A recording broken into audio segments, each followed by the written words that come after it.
तमिलनाडु में जिस पल का इंतजार था वो अब खत्म हो गया है। जी हाँ, तमिलनाडु में विजय की नई टीम तैयार हो गई है। तमिलनाडु के मुख्यमंत्री सी जोसेफ विजय ने गुरुवार को अपनी कैबिनेट का विस्तार कर दिया है। थलपति विजय की सरकार में 23 विधायकों ने मंत्री पद की शपथ ली है। इन 23 विधायकों में विजय की टीवीके के पार्टी के 19 विधायक और सहयोगी कांग्रेस पार्टी के 2 विधायक शामिल हैं, जिन्होंने मंत्री पद की शपथ ली है। सबसे बड़ी बात ये रही कि 59 सालों बाद कांग्रेस को तमिलनाडु कैबिनेट में जगह मिली है। अब सबसे ज्यादा चर्चा इस बात की हो रही है कि विजय कैबिनेट में कांग्रेस से किन नेताओं को मंत्री पद मिला है। मंत्री पद में शामिल होने वालों में टीवीके विधायकों में थूथुकुडी से श्रीनाथ, अविनाशी से कमल एस, कुमार पलयम से सी विजयलक्ष्मी, कांचीपुरम से आरवी रंजीत कुमार और कुंभकोणम से विनोद शामिल हैं। इस लिस्ट में तिरुवदनाई से राजीव, कोडालोर से बी राजकुमार और अरक्कोनम से वी गांधीराज के नाम भी शामिल हैं। नए मंत्रिमंडल में ओडापीडारम से मंथन राजा, राजा पलयम से के जगदेश्वर, किलियोर से राजेश कुमार और इरोड पूर्व से एम विजय बाला भी शामिल हैं। रासीपुरम से विधायक लोगेश तमिल सेल्वन डी और सेलम दक्षिण से विजय तमिलन पार्थिबन ए भी नियुक्त किए गए हैं।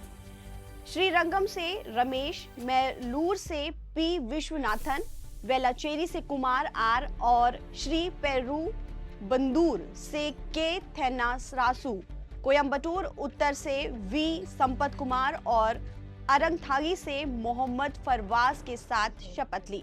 विजय के नेतृत्व वाली सरकार में कांग्रेस के भी 2 विधायक एडवोकेट राजेश कुमार और थिरु पी विश्वनाथन शामिल हैं। थिरु विश्वनाथन तमिलनाडु की राजनीति में बेहद प्रमुख दलित चेहरा हैं।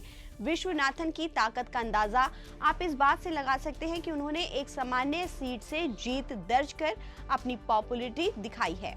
करीब 59 साल में ये पहली बार है जब कांग्रेस तमिलनाडु में सरकार का हिस्सा बन रही है। इससे पहले कांग्रेस के तत्कालीन मुख्यमंत्री एम भक्त वत्सलम के नेतृत्व में सरकार चली थी, जिनका कार्यकाल मार्च 1967 में खत्म हो गया था। 1967 के विधानसभा चुनावों में पार्टी को डीएमके के हाथों हार का सामना करना पड़ा था। तब से लेकर अब तक कांग्रेस तमिलनाडु में किसी भी सरकार का हिस्सा नहीं थी और अब विजय के नेतृत्व में उसे सरकार में भागीदारी मिली है।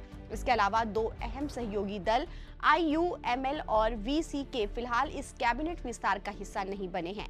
दोनों दलों के 2-2 विधायक TVK सरकार के बहुमत में बेहद अहम हैं।